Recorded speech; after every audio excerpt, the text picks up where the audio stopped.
Blu Televizion ngriti shqetësimin e qytetarëve të Vlorës, ku nëpërmjet një kronike televizive shpalosi një tjetër problematik që i shqetësonte këta të fundit. Problematik kjo e cila kishte lidhje me funksionalitetin e projektit për vendosjen e semaforëve në Vlorë.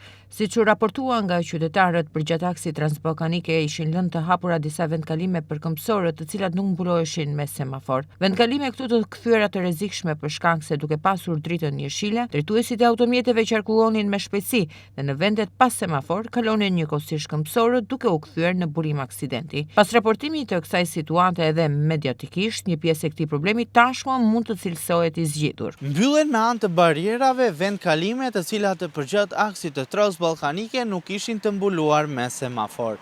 Gjithashtu janë mbuluar edhe vizat e bardha, vijat e bardha të cilat simbolizonin vendkalimin e këmbësorëve, por gjithashtu janë hequr edhe tabelat. Problem deri më tani në realizimin e këtij projekti mbetet fakti që në vendkalimet e këmbësorëve, aty ku ka semafor, janë lënë kanale të hapura të cilat janë kthyer në problem për qarkullimin e automjeteve. Problem mbeten kanale të cilat janë lënë të hapura si rrjedhoi e realizimit të këtij projekti. Kanale këto në vendkalimet e këmbësorëve, të cilat janë kthyer në problem për automjetet. Vlen të theksohet fakti se lidhja e semaforëve dhe funksionimi i tyre ka përfunduar dhe mbetet e pakuptim përse firma që po realizon këtë projekt nuk rehabiliton dhe asfalton kanalet të cilat i kanë lënë të hapura në mes të rrugës. Kjo mënyrë realizimi e cila vijon të jetë mes problematikave të shumta nga firma Rafin Company po aplikohet edhe në zona të tjera të qytetit, duke ngjallur reagim të menjëhershëm të qytetarëve.